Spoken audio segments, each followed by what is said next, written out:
Cricket से जुड़ी तमाम खबरें, वर्ल्ड रिकॉर्ड, आईसीसी रैंकिंग और आने वाली सीरीज के शेड्यूल से बाखबर रहने के लिए सब्सक्राइब करें बी ऑफिशियल चैनल को और दबाएं बेल के बटन को ताकि आप हमारी लेटेस्ट वीडियो सबसे पहले देख सकें। शुक्रिया।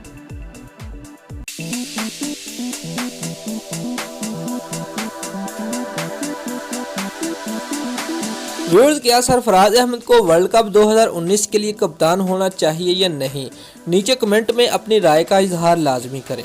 व्यूअर्स, वर्ल्ड कप के लिए कौमी टीम के कप्तान का फैसला कर लिया गया है। सरफराज अहमद को ही कप्तान बरकरार रखे जाने का काफ़ी इम्कान है।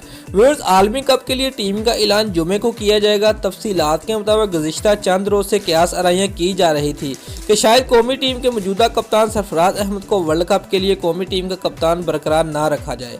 व्यूअर्स, एक रोज़ा मैचेस में कौमी टीम की मायूस कुन कारकर्दगी के बायस पीसीबी सरफराज अहमद को वर्ल्ड कप के लिए कौमी टीम का कप्तान नामजद करने से गुरेजा थी।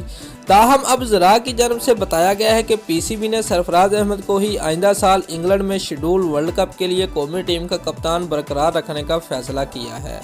व्यूअर्स, इस बात का बाकायदा ऐलान चीफ सेलेक्टर इंजमामुल हक जुमे के रोज़ करेंगे, जबकि जुमे के रोज़ ही वर्ल्ड कप के लिए कौमी टीम की इब्तदाई स्क्वाड का भी ऐलान किया जाएगा।